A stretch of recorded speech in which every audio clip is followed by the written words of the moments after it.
And then Allah talks about the big one, and that's the one I really want to end this conversation with, even though there's more to go. But Allah makes such a big deal out of this subject that, again, just like there were 3 ayat about Judgment Day, now there are وَالَّذِينَ هُمْ لِفُرُوجِهِمْ حَافِظُونَ إِلَّا عَلَىٰ أَزْوَاجِهِمْ أَوْ مَا مَلَكَتْ أَيْمَانُهُمْ فَإِنَّهُمْ غَيْرُ مَلُومِينَ فَمَنِ ابْتَغَى وَرَاءَ ذَلِكَ فَأُولَٰئِكَ هُمُ الْعَادُونَ. 3 ayat about the same subject again. The only other subject that got 3 ayat was what? In this list. What's the only other subject that got 3 ayat? Judgment Day.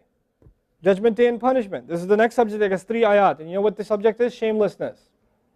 People who guard their privates. We live in the ultimately shameless world today. The world in which streaming videos off of any website are available on your mobile device. The age in which the pornography industry is a multi-trillion-dollar industry. The point of which, the agenda of which is to make sure every one of you is a consumer of filth in one way or another. That every man, woman, and child is exposed to this stuff, and they're hoping you are, so you become addicted to it, so you become yet another consumer. This is the gift of pornography to society. It's creating people, turning people into animals and perverts. And some of you, unfortunately, have that addiction. And you're watching this stuff online. And you're watching it and saving it on your apps and your mobile devices. And you don't feel bad about it anymore. You've justified it to yourself. And you feel bad about it once in a while, but you go back to it. And as a result, you think, oh, well, at least I'm not hurting anybody. At least I'm not doing it to anybody else. I'm just watching this stuff. It's okay. But you know what's happening to you? Inside, your soul is being just gutted. You have no soul left inside of you. So your prayers are empty, and you can't even shed a tear in your salat because your heart is so devoid of the fear of Allah because of the filth you've been watching all this time. It's turned you from a human being into an animal. So you can't even look. A woman passes by, and you see a piece of flesh walking by. You don't see a human being walking by that deserves respect. You check everybody out and everything out. You're constantly gawking and staring. You have a hard time putting your eyes down. When you're on the subway, when you're on campus, when you're at work, you're walking down the street, you just can't help it. You see a billboard, you take a second look, you see a third look. You don't miss any opportunity to just to violate your soul with your eyes. You're addicted completely. And then you say, brother, how do I get khushu' and salat? What world are you living in? What world are you living in? Ayyuhal ikhwa, my brothers, specifically my brothers, and I know some sisters have this issue too. It's a sad reality. This is a war. This is a war. This is more dangerous than any military war. This is the war that's destroying our souls. It's making its way into our homes. It's making its way, if I want to protect my children from this stuff as much as possible. But when my child goes to school, and it doesn't matter if it's Islamic school, there's a very high statistical likelihood that someone, a friend, with their iPod, with their mobile device, will say, hey, look at this.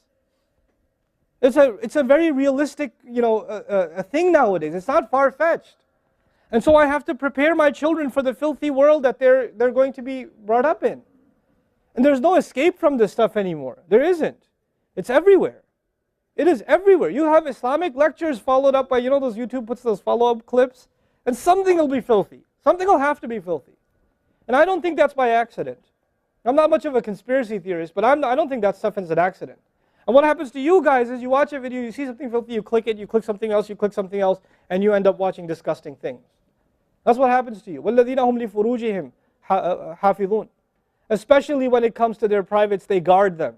They guard their shame. Brother, what's the solution? Should I get married? Like the guy who asked the other day, how can I get married right now? No, guys, the solution is not marriage. Because if you're a pervert, then you're going to be a pervert after marriage too. If you have no shame now, you will have no shame after marriage. Honestly. You think marriage is going to end your problems? No. Your problem isn't marriage. Your problem is spiritual in nature. Your problem is psychological in nature. You need help. You need to stop this. You need to stop hurting yourself like this. You will have nothing, there'll be nothing left inside you. I just had an email from a teenager who's addicted to pornography, an anonymous email, 14, 15-year-old teenager. Says, I want to kill myself. I can't stop. I've been watching it since I was 11. My parents don't know. I read this stuff and I cry because he's not one. There's millions of Muslim kids like this. Millions. Millions of them. We have to help these people. We have to do whatever we can. And we don't have the trillions of dollars of advertising to counter that. We don't. And it's not realistic for me to say Facebook, YouTube, Twitter, internet, it's all haram. It's not realistic because it's a reality. It's as common as oxygen now. The only thing we can do is have a mature conversation about this and teach our youth to deal with this and navigate this and not fall into it. The elders that are here, stop watching Indian movies, man. Why are you sitting in a lecture talking about salat and the importance of salat and you don't guard your shame? Mother and daughter and husband and wife and sister sitting together watching whatever? God, come on. Stop. وَالَّذِينَ هُمْ لِفُرُوجِهِمْ حَافِظُونَ. They guard their privates. But guarding your privates doesn't mean you don't commit zina. It means everything that leads to the temptation. Everything that leads to it. They watch it. They guard it. They know it's under attack. They know that their shame is under attack. They realize that their weakness is their urges. Those urges that Allah put inside of us that are so strong. Allah put them there for a reason. He did. And every one of you have them. You don't have to, I don't have to have a dalil for you to have them. I know. The guys that are here. You all suffer that challenge every single day of your life. Especially in a city like this one. At least in Texas we're a little more conservative. Not that much more, but a little more. You know? At least in some towns they don't allow for filthy billboards and things like that. They actually don't even allow the billboards. You know? But that's changing soon because capitalism wins in the end. Right? But you guys are living in this city where you're exposed to everything and anything. Everything and anything. And you have to really go out of your way to guard yourselves. This passage is not about high goals. This is about the bare minimum. I told you that, right? This is the bare minimum, folks. The bare minimum is we guard ourselves from shamelessness. We wage a war within ourselves against that tendency. And I know some of you have tried to quit before and you go back. And you've tried to quit before and you go back again. And you go back again. And you keep falling into that trap. I know some of you have done that. And you're struggling with it. But don't give up on yourself. Don't give up on yourself. And whatever it takes, if you just don't be alone. Don't be by yourself. Be with good friends. Be outside. Study somewhere else. Go to the library and study. Go somewhere where other people are around. Because when you're by yourself, shaitan gets you. And if the fear of Allah isn't enough for you, at least the fear of other people will work for you. At least something's better than nothing. For those, I've said this in other talks before, for the parents here, if you have a computer in the house, please don't make it a laptop. Have a desktop in the house with a really big monitor. Get the biggest monitor you can find. Honest to God, and make sure your computer is in the kitchen or in the dining room. Don't put it in the living room. Don't put it in the kids' room. Don't put it in your bedroom. Put it in the dining room, facing the public. You want to do homework, do it over there.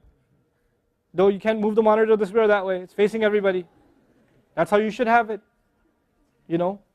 This stuff, we have to take these precautions. Don't give your 11-year-old a smartphone. What were you thinking? That's not very smart. Don't give them a smartphone. Why am I seeing kids in Islamic school, 5th graders, with iPhones? iPhone 5s. I don't have an iPhone 5. Why do you have an iPhone 5? With 4G, you know how dangerous that stuff is?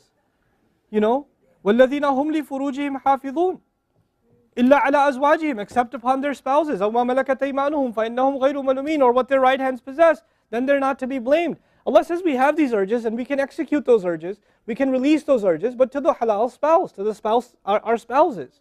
But outside of that, we can't. And by the way, when people get addicted to this sort of thing, and they get accustomed to it, or they get over and overly exposed to it, they have miserable marriages.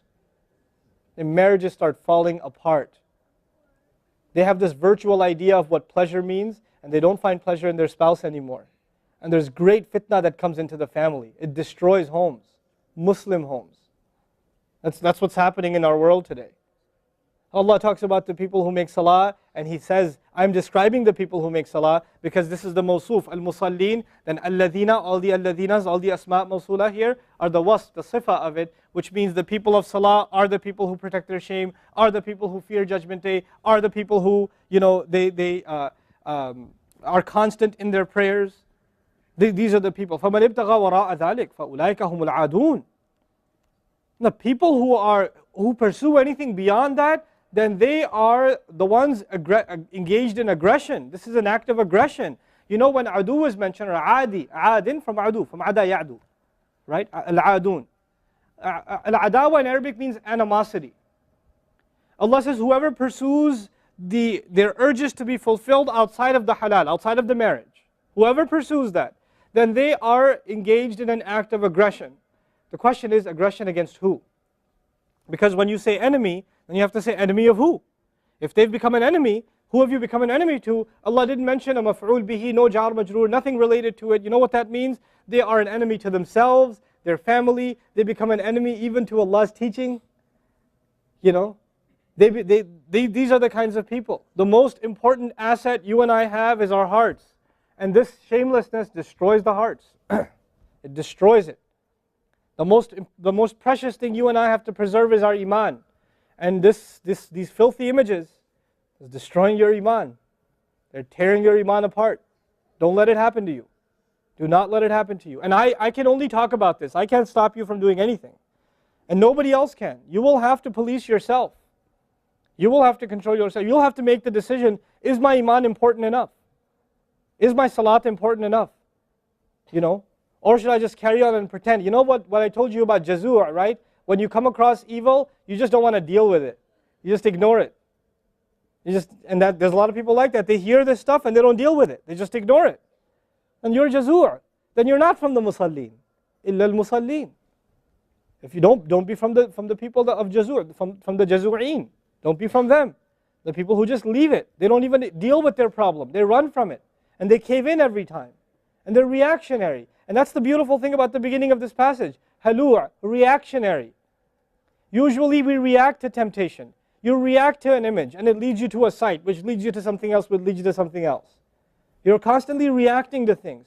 You're supposed to learn to have the right reaction, and the right reaction comes when we become people of salah.